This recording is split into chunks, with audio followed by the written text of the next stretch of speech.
stage? You're on the stage. Oh, I am on the stage. Okay. I'll put the message in the chat. Okay. Cool. I think. Nick, can you hear us? Okay, perfect. All right, ready to get started? All right. So we're going to get started. Thanks, everybody, for coming. My name is Chris Markevich, and I'll be co-moderating this session today called Open Code 6 Myths Debunked. So I'm a software developer at Stanford University involved in various open source projects. And with me is Naomi Gadji, who's also helping moderate and actually, along with Adina Wagner, put together this whole panel. I'm just here to help. So today we're going to be talking about myths and misconceptions about sharing code. So many, perhaps most neuroimaging researchers write code at some point, whether it's scripting an existing tool, writing or maintaining some custom lab code, or writing their own intensive analysis code. But a lot of this code never ends up getting published, or it stays within a lab. And researchers may feel that this code shouldn't or cannot be shared. And so we want to try to talk to this panel about how to get over some of these roadblocks people feel. So we have 4 panelists with us, and they write software that most of us use every day. And we'd like to get their perspectives on how, why, and when they share their code. So here in Glasgow, we have Anastasia Yandiki, who is associate professor in radiology at Harvard Medical School and an associate investigator at the Martinez Center for Biomedical Imaging. Josh Tevis is a programmer for the section on functional imaging methods at the National Institutes of Mental Health. And on Crowdcast, we have Islam Rakik, I hope I pronounced that correctly, and Nick Tustison, and I hope I pronounced that correctly as well. Islam is the director of the Brain and Signal Research and Analysis Lab at Istanbul Technical University, and Nick is an associate professor of radiology at the University of Virginia. So I'm going to ask each of these panelists to introduce themselves a little bit further, and maybe they can help break the ice a little bit by telling us about the first code they ever shared and how they came to share it. So I'll start with Anastasia. Should I take the mask off? What's the problem? I would rather you didn't, if Okay, that's okay. No problem.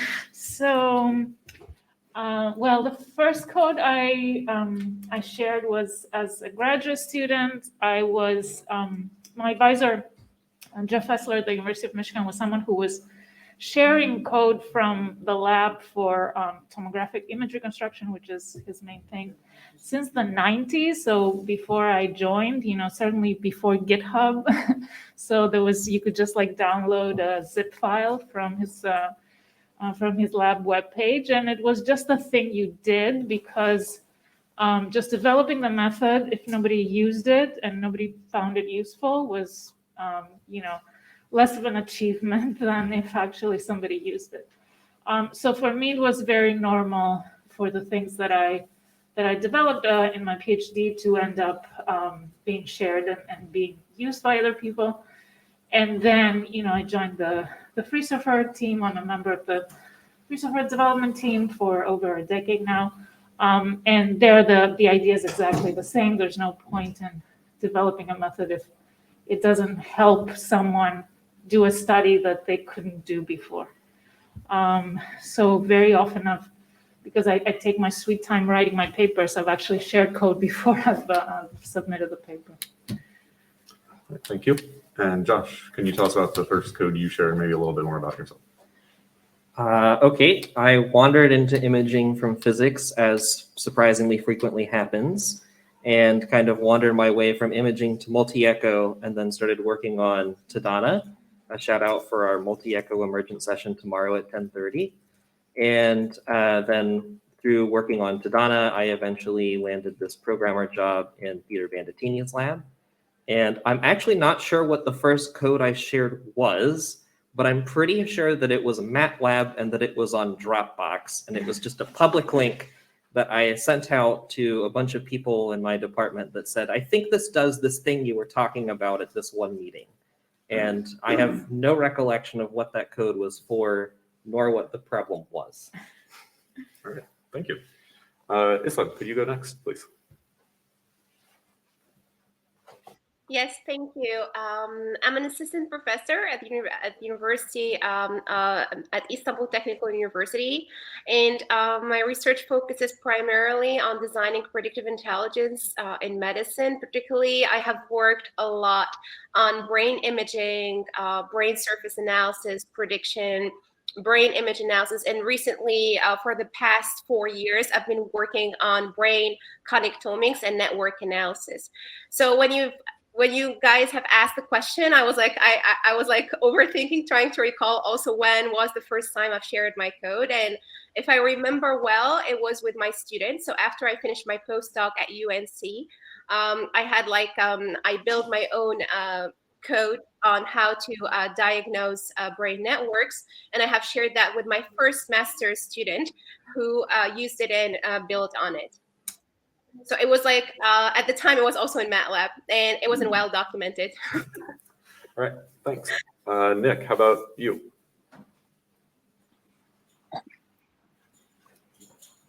Sorry.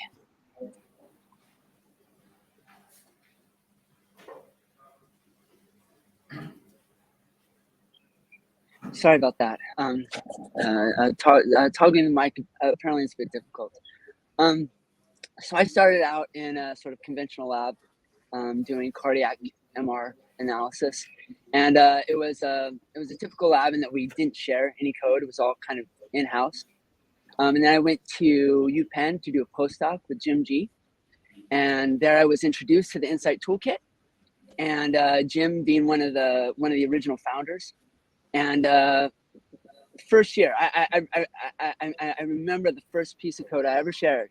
It's a class in ITK called ITK B-spline Scatter Data Point Set to Image Filter, and I love that class. I didn't use it in a. It's never been used. It was never used in a publication by itself, but I've since had a couple highly cited publications that came from that work, and it uses that class as a core component.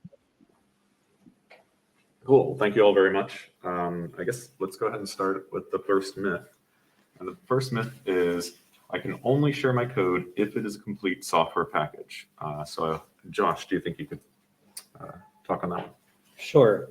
I don't agree with that one bit. I think one of the great things about sharing code with your paper is even if it's not a complete package, someone else might be able to read that code and at least get a better idea of what you were doing. Or if you get really lucky and someone very talented gets a hold of it, maybe they can turn it into a package for you, which is the best outcome. But to be honest, basically never happens. So don't count on that too much. But I think it's really important to share so that people can see how the sausage is made, so to speak. And I don't think that you should put pressure on yourself to make it perfect and then not share it at all. I don't think that that's the most productive way forward. Islam, do you have any comments on this one? Yes, sure. So I encourage all my students to share their codes. I have started this 3 years ago. So we have on the Basira Lab GitHub repo more than 38 open source codes. So the problem is 50% of those codes have been written by undergraduate students who've published their works in top conferences or journals. But there are still newbies here. We don't have a particular course, unfortunately, at my institute where we teach students how to write code properly and document and all of that. So they learn by practicing. However, I strongly advise everybody to share their code because as has been mentioned before, someone else can build on that code. It can clean up the code and make it better. Of course, it won't be easy. Sometimes it's a mess, but at least, what I try to do is basically to encourage students. Number one, encourage students to upload their codes and have it properly prepared in the best of their capacity. And then the trick is I try to pass on the code and ask other students in my lab or anybody else to test the code and see whether the demo works properly, at least the demo, not scrutinizing the code line by line. So just to answer the question, yes, go for it, and then the other people can extend and build on it. Great, thanks. Thank you. Yeah, Anastasia or Nick, do either of you want to talk on this, or do you I think they covered it? I Sorry. would say that no software package is ever complete. So, Yep. so if you went by that rule, you wouldn't share anything. I mean, I know I have to-do lists of features from software I released 10 years ago. So, I have no idea what kind of thing you're talking about. And then we have an online question too. What are your favorite resources to turn code dump into something readable, reproducible, best practice or checklist or step-by-step guides? Anybody want to answer that? I can answer it. Go for it.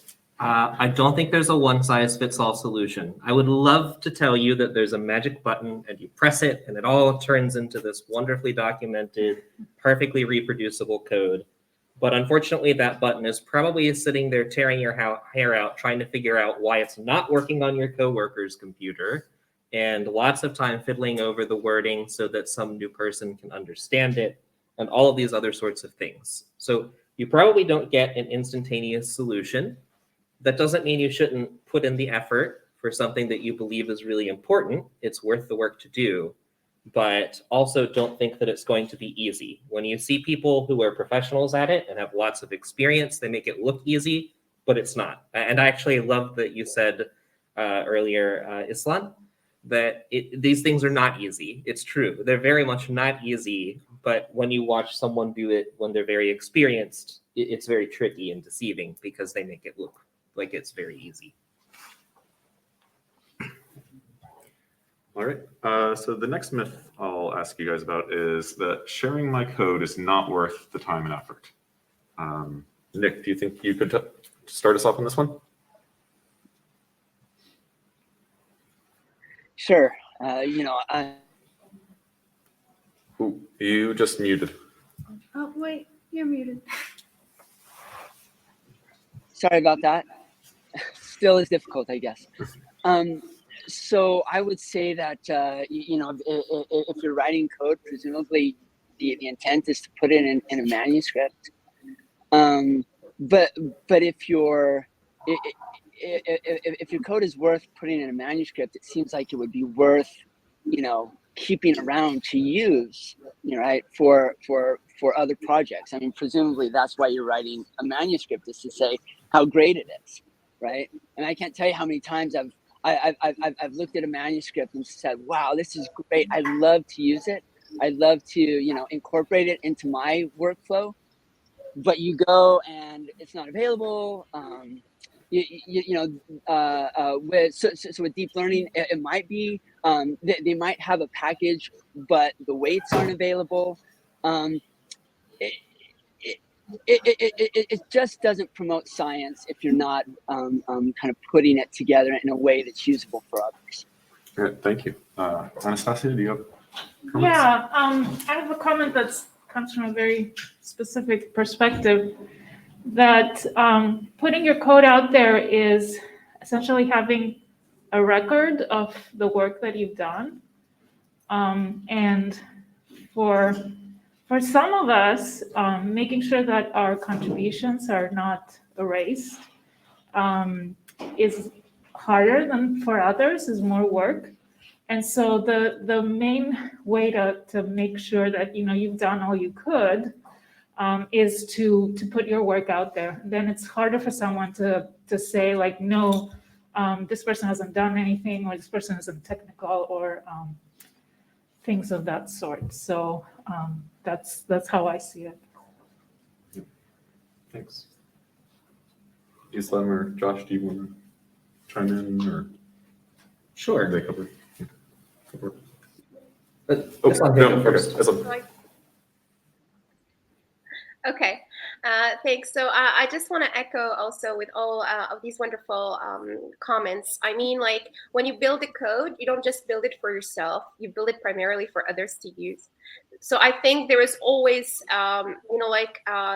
students, or like as researchers, we need to educate ourselves, and we need to kind of train ourselves to spend some time to package our codes and like upload them. Even if you think that, oh, I'm done with my project, I got my publication out, or I'm done with whatever you're doing. But I do believe that the true merit of your work, for it to be reproducible, for it to be usable, it is very important to share it openly. So, and this also one positive side to this is like it attracts also citations. So if you put your code out there, like people can use it, they can like integrate it in their workflow, etc. So it will be you will get more citations, and generally it will be useful to everybody. I guess not everybody, but at least those who would be interested in using the code, but hopefully everybody.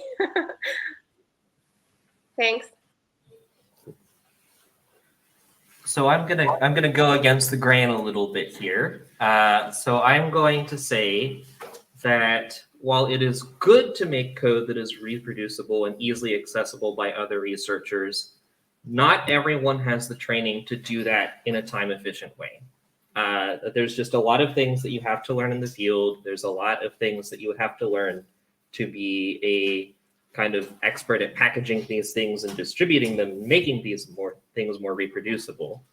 And I'm actually going to argue that the concept of a trained software engineer does not really apply in research. I don't think it works because there are a lot of ideas that work really well in software engineering kind of industrial contexts that don't map well to what we have to do in research.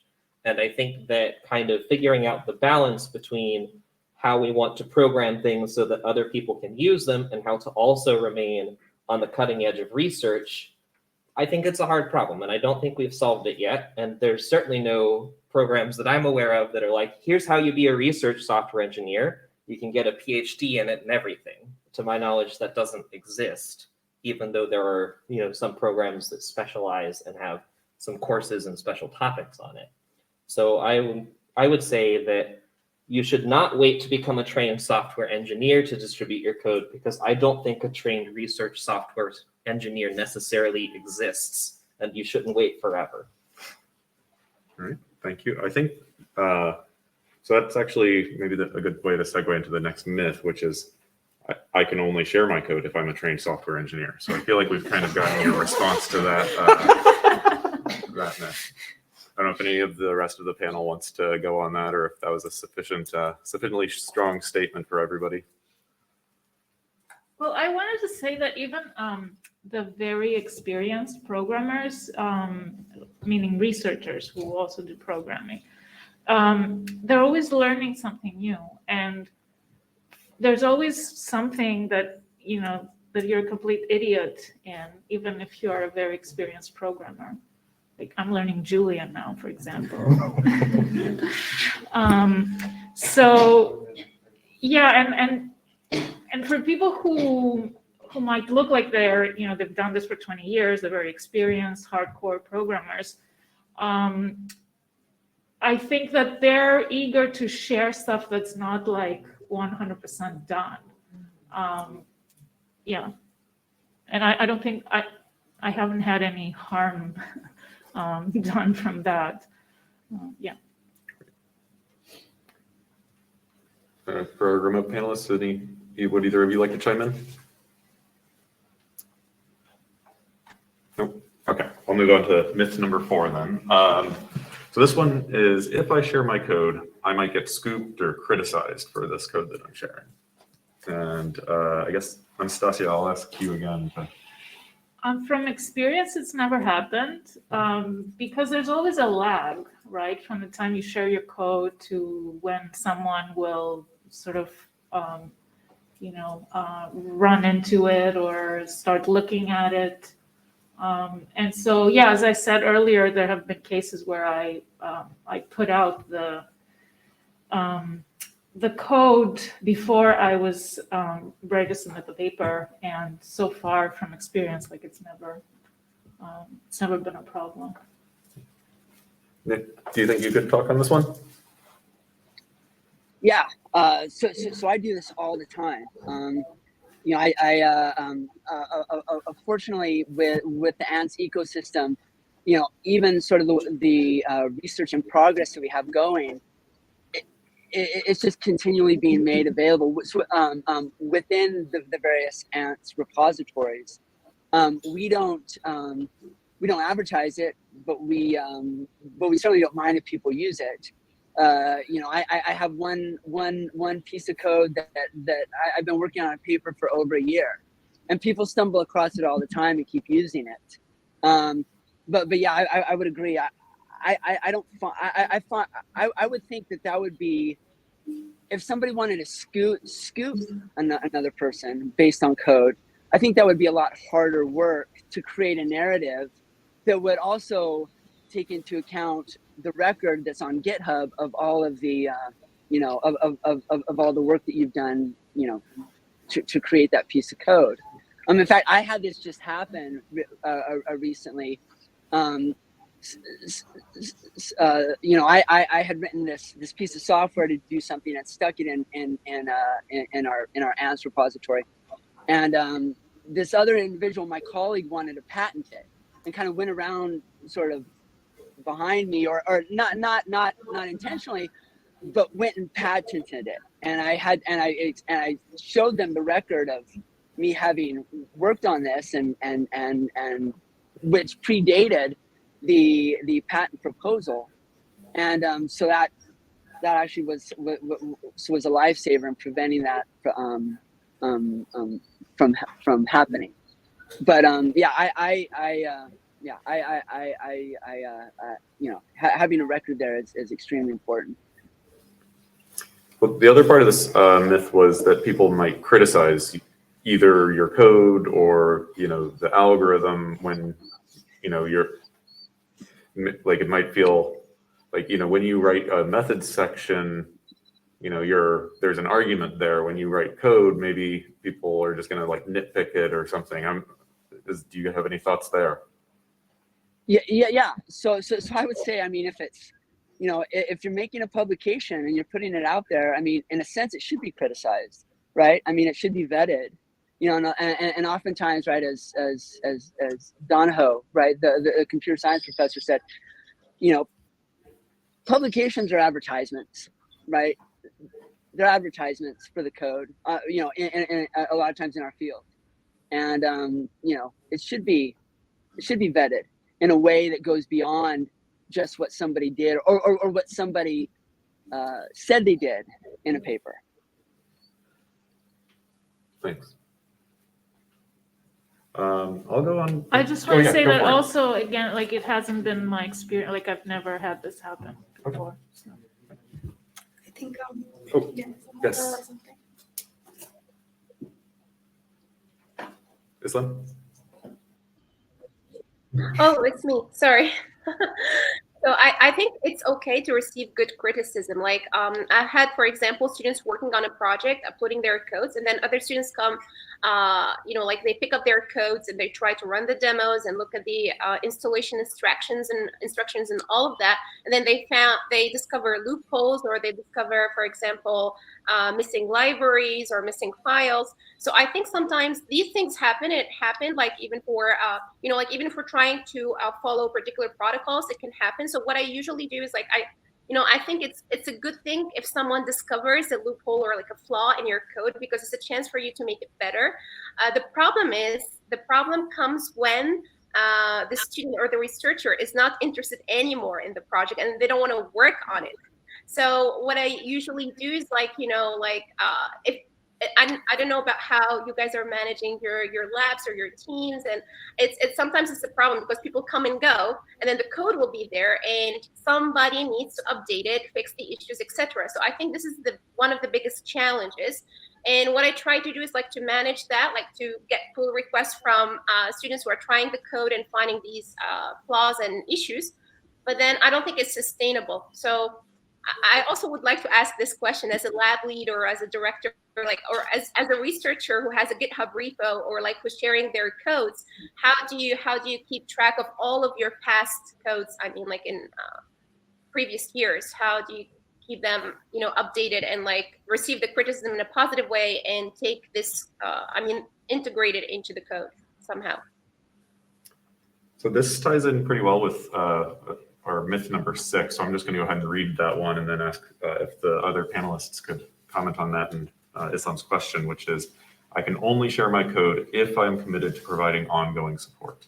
I wonder if anybody has some thoughts there.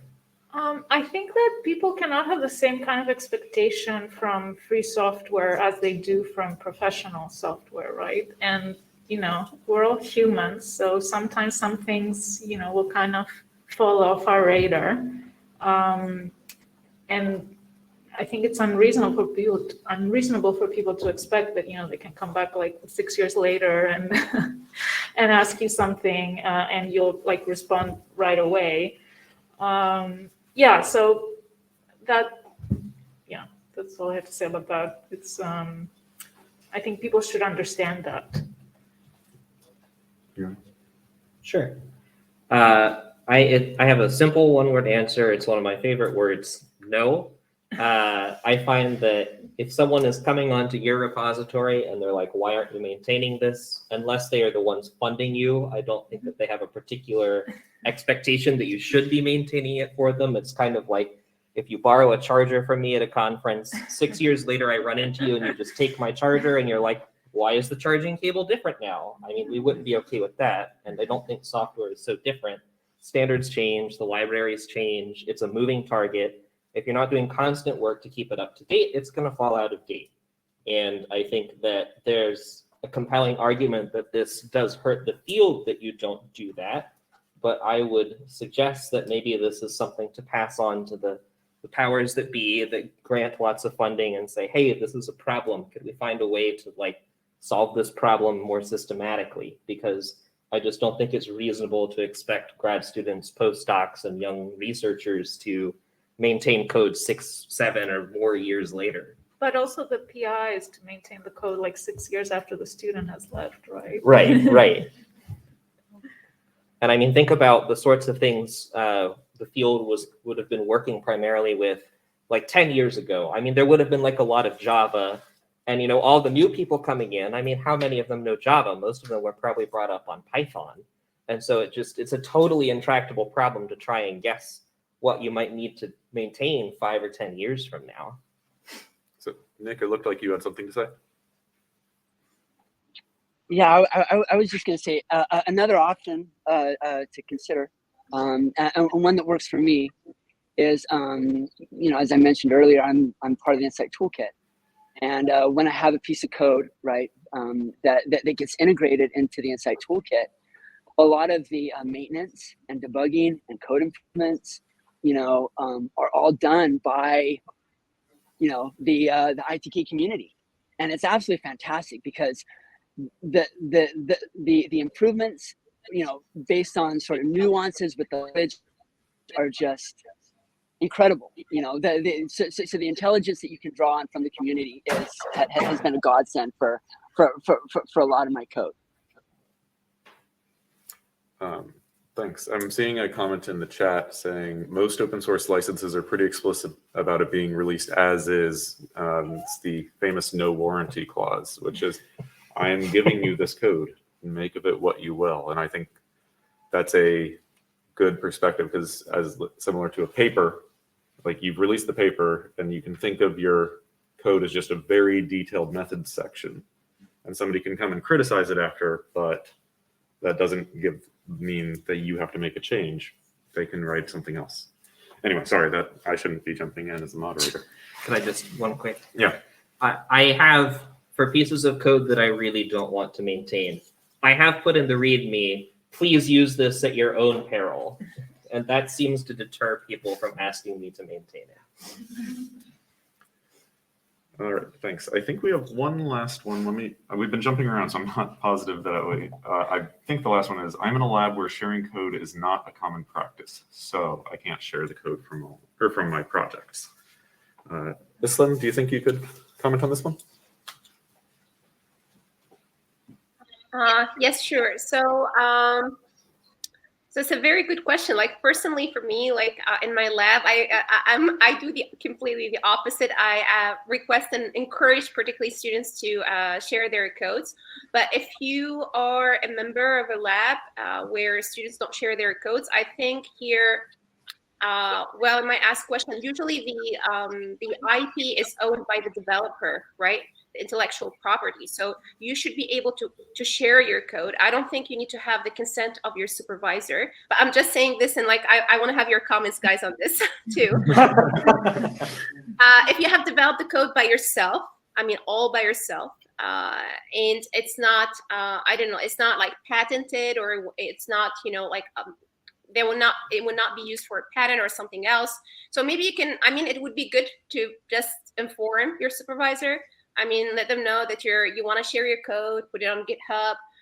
Even if you're a member of a lab who's not used to doing that, I think it's good to go for it and like create a GitHub repo and upload your code. And I think it's nice also to inform your supervisor. But usually the IP, if you develop the whole thing all by yourself, I mean, you should own it, no? So we should talk about this also too. A little bit. Yeah, everybody's laughing. I don't know if anybody else. I think it's tricky, right? Because there are power dynamics there. It's tricky to tell someone, yeah, screw your supervisor. You know, worst case scenario, you just wait for a couple of years and then you're on your own and you can do whatever you like, right? Yeah. I'll offer a compromise strategy. I find that if people are resistant to sharing code, they're usually really worried about getting scooped. So the target of the problem is really that they're worried about getting scooped.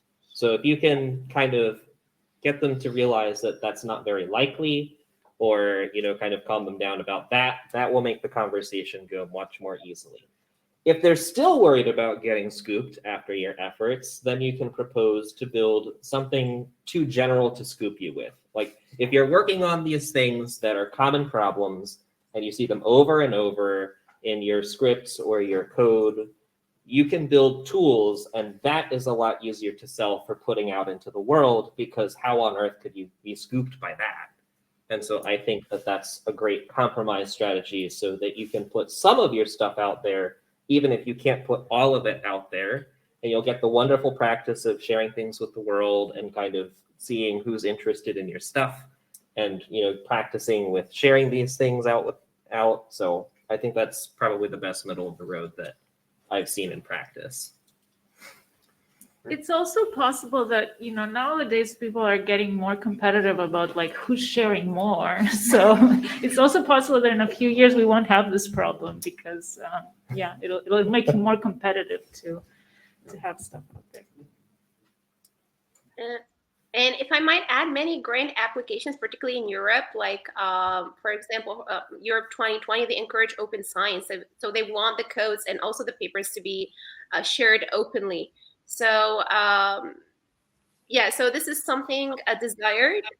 If it is possible to do it, that's wonderful. If not, there might be a way around it, as I think Joshua, right?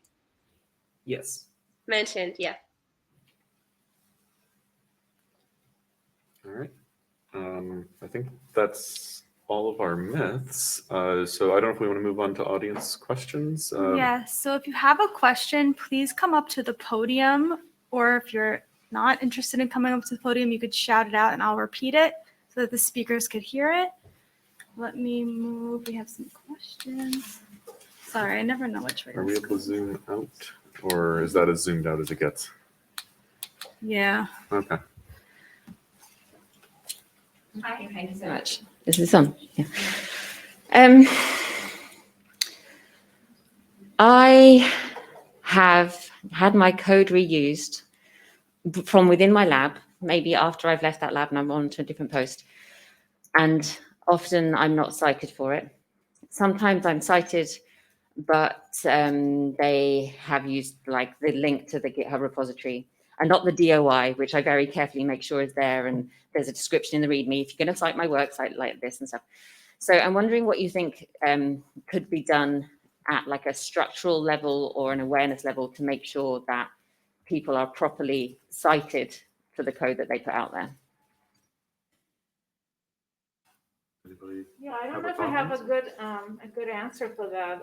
It's also the case that a lot of software that gets used a lot, it's sort of, as some people in our group say, become part of the furniture. And so people use the software but don't think to cite a paper for it. Certainly with a lot of free software stuff, it happens all the time. So I agree that it's an issue. I don't have a good answer for it. Yeah, so it's something that goes from like, one student in one lab to like big organizations and groups. Yeah. So, I mean, I think all we can do is if we use something to cite the paper. I wonder if Islam might have a comment here as the PI who might have students reusing previous students' code. Yeah, so if we are using other codes or my students are using whether codes generated by my lab or any other party, like they need to cite the papers and cite the code and include the link and all of that. But I'm not aware of anybody else. I mean, of someone using one of our codes and not citing it. It might have happened. I mean, the problem is like, how can you control that? Like you would wish for everybody or, to be ethical. But unfortunately, that doesn't, like it's not always the case. So how can we, even if the code is copyrighted and you mentioned that please cite this paper, so I do this, I include this in the README file, and you include the link and say like, if you use this code, please cite, etc. Some people may just take bits of the code or the idea and and try to generate their own research. So that might happen, but I don't know how can we control that. Like this is code plagiarism, kind of. So there is a mechanism to control plagiarism in papers, but I'm not sure if there's a mechanism to control plagiarism in codes. I just feel like when a journal receives a paper, that's like an easy check, right? I wonder who's speaking to the journal editors to say when you see someone, I mean, even just like cite the DOI and not a GitHub link, right? Mm-hmm. Is anyone talking to the Aperture have that check? Like that's something we can influence. Anyway, I'll leave that. Thank you. I agree with that. I mean, this does seem to be a sort of ethical thing on the order of, you're supposed to cite your sources. It's a norms-based thing. It's not a copy, like a legal thing. And so we should, in the same way we're citing we're enforcing norms, this is one that needs to become part of that. But yeah, sorry. Again, I'm jumping in. I apologize. It's fine. I will say I'm not sure that it's an easy problem to solve because sometimes it's really hard to figure out what your code is actually calling and which bits of that need which citations. I've seen a couple of attempts in code to solve the problem, but none of them to my total satisfaction. So I think it's actually a really hard problem. And my only fear with a kind of norms-based approach is because it's a hard problem to solve, that it's much less likely to be a carrot and much more likely to be a stick for people who just don't know better. That would be my only fear, just because it's hard. That doesn't mean we shouldn't try, but that would be a potential fear. Thank you. Do we have any questions from the online before we have another live audio? Let's do the live and then Okay. we'll read through them. So something that I realize is that the way that researchers, especially those that may not be coming from as much of a computer-heavy background, and software developers read and write code can be drastically different. So someone coming from a non-computational background, it might make sense for them to have like a very completely linear script. And then for software developers, from the more technical side, it makes a lot more sense to have things that are distributed and more organized in a more modular fashion. Do you think someone who is sharing code, particularly one that might be of use to someone from like a non-computational background, should find some certain balance between these two very different ways of writing and sharing code? Do either of our Islam or Nick, do you have a take on this one? Not obviously. How about you guys? I think it depends on where you are, like in the timeline of what you're developing. Usually you start with something that's simple and linear, and then as you start reusing pieces, it becomes more modular. So I would say just let it sort of evolve organically. I wouldn't try to enforce something from the beginning. All right, thanks. Nick, look, you were going to say something? Oh, no. Okay. Oh, okay. I'm Christine from the Neuro. I hate to be more of a comment than a question person, but I was just thinking about what what Cass said about how do you rectify when code is not cited? Because it is, a lot of times people don't know, or it gets buried, or people leave and it's the proper code is due. And that happens with my team too. The infrastructure that we build is often like the core platform for a study, but then we don't get cited properly in the paper. And we don't want to make a fuss or anything about it, but we have done all the steps of asking proactively, having a citation, having a reference. Sometimes it's in the data transfer agreement or whatever, right? So I'm just thinking out loud here. Forgive me, maybe it's because it's late in the day, but that Twitter account just says in mice. Who knows what I'm talking about? All right, you guys tell your neighbors. But it's like a simple way that it's almost like a bot that retweets studies that says, and it says in mice, literally just retweets and it says in mice. And it just highlights the fact that the results, the headline, the scientific finding was just found in mice. This is not about humans. Like it contextualizes the study. If someone can summarize it better than me, please do.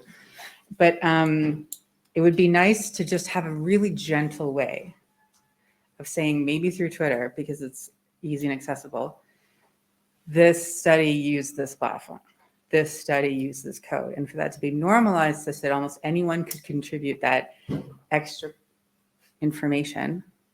And it wouldn't be something reproachful or anything like that. It would be generally constructive, contributive, and with the idea of sharing the spotlight and the recognition.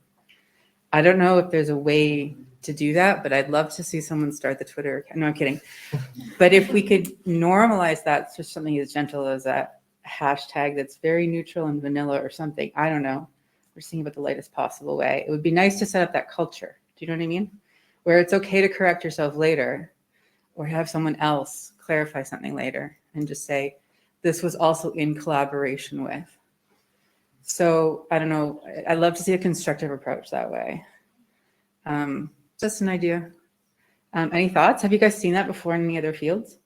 Do you know the InMice account? Oh. I'm in the wrong room. I see this on Facebook all the time. Yeah. When someone posts like a photo and don't credit the photographer, and people come rushing to the comments and say, give credit to this photographer, and they'll link to them. This is on Twitter and stuff all the time too. May I see the memes on Instagram? So we're having a conversation that's not on the mic right now. So for the people who are Photographers do it on Facebook all the time. Yes, thank you. Thank you for repeating the comment. Anybody? Well, can I say something about this? I think it's really important, and it ties into the whole, supporting things for a while after they're developed. Because the way, first of all, it's really hard to get any kind of funding, at least NIH funding, which is what I know about, to maintain things. Because the focus is always innovation, and it's one of the criteria. And so the only way for developers to say, people are using it and it's important to get funding for it is citations. So cite stuff, even if it seems like a boring thing that was made 10 years ago or something. Yeah, and I mean, most software or most academic software, if you find their landing page, they will give you 2 to 3 things to cite right on the front page, and sometimes with every tool.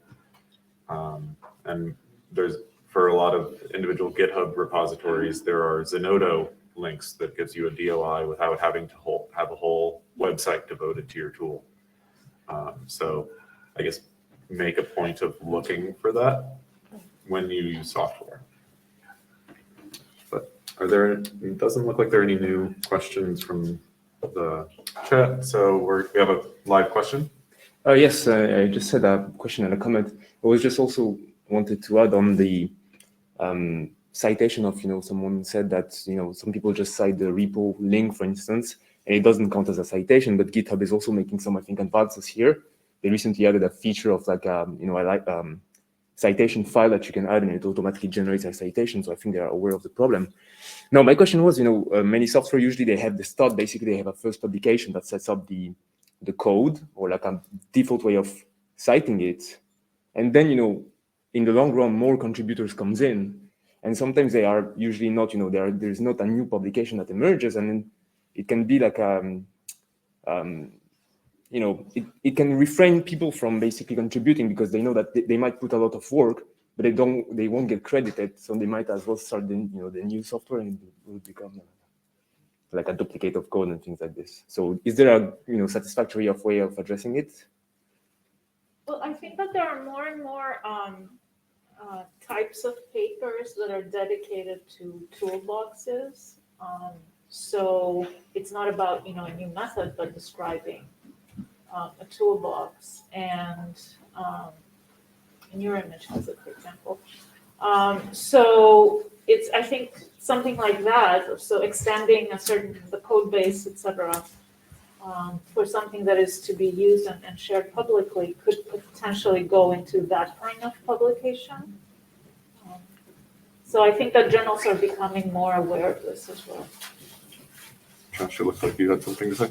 Yeah, so we had this problem with Tadana, the multi-echo package, and what we ended up doing is submitting to the Journal of Open Source Software and just including everyone that contributed on the author list.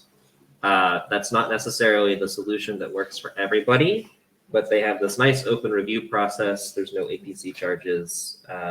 So as long as someone takes the time to write a manuscript about software, there's a way for everyone to get at least some credit for it. So that's one approach.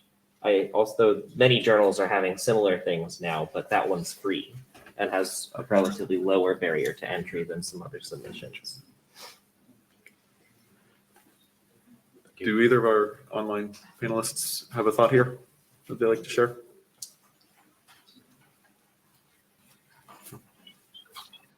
So I would just comment that a lot of times, the omissions is just one of ignorance, right? I mean, if you take something like Free Surfer, right, used all over, but has several major components, denoising, bias correction, that don't get cited. And it's not that the authors, are purposely leaving it off. They just, you don't know. I mean, Free Surfer makes it so easy to run, right? You don't need to know about all the components. Yeah, so with pre-processing tools, that's a big issue because they tend to be included in pipelines, and then you run the pipeline, and you don't, as the user, are not aware of what's part of the pipeline. So I just wanted to have a quick follow-up on Josh's point about the Tadana Journal of Open Source Software paper. And I'm curious, I've actually reviewed for Josh, but I don't remember the policy. What happens if, since you published that, a new contributor comes along, makes a significant contribution? Like, at what stage does JOS allow you to have, say, a second version of the paper, or do you have to make a new submission, or how does that work? Because I mean, I feel like that was kind of part of the question that was had here, is like, there is a time where we've said we've put a stamp in some authors on this, but the authors change eventually. I don't actually know offhand what the resubmission policy is, unfortunately. So I would, again, plug in Zenodo a little bit, and at least in the NiPi community, we have a very broad notion of authorship. We invite people to add themselves to the Zenodo file pretty much as soon as they make their first pull request, so that they will get cited. And then the next time we release, there will be a package on Zenodo that has the entire author list. This is a little bit problematic because we have people on the author list who haven't made a contribution in a decade. So we might need a way of paring it down. They are somewhere in the history, but either way, different problem. But that is at least a non-publication automatic way to have something that's citable that credits new people. So I would just push that a little bit. That's true. So I was more targeting the fact that most academics are incentivized to have journal somewhere in the name of the citation. Sure. But Zenodo unfortunately doesn't offer that. But for just giving credit and acknowledgement, I think that's perfect. I've seen a lot of communities use that successfully. All right. We have another question from the audience. I just thought I'd add a comment that's relevant to something that was mentioned. So with FreeSurfer, how it bundles together so many tools as part of a pipeline, and often people are so unaware of what algorithms they should even be citing. This is indeed a problem. And in my own software pipelines, which I've released, we have it output basically a little text file with a bibliography, and it changes depending on the parameters that you choose, because this can be pretty hidden. And I think if more people could do that sort of thing to really make it transparent about what it's doing, that goes with the outputs in the end. I think you can do this in the new bids extension. I think that you can talk about exactly what methods were used for certain neuroimaging outputs that you get. If people could start integrating that, I think that would be fantastic. Yeah. I think you're referring to the BIDS Prov effort. Yeah. Yes. Yeah. That's right. Thank you. So we're just at about an hour, and it seems like this is a good time to wrap up. So I'd like to thank all of our panelists, Islam, Nick, Josh, and Anastasia. And I'd also like to thank very much Naomi and Dina Wagner, who couldn't be here, who put this all together and really made this almost trivial for me to come and help. So thank you all. Thank you.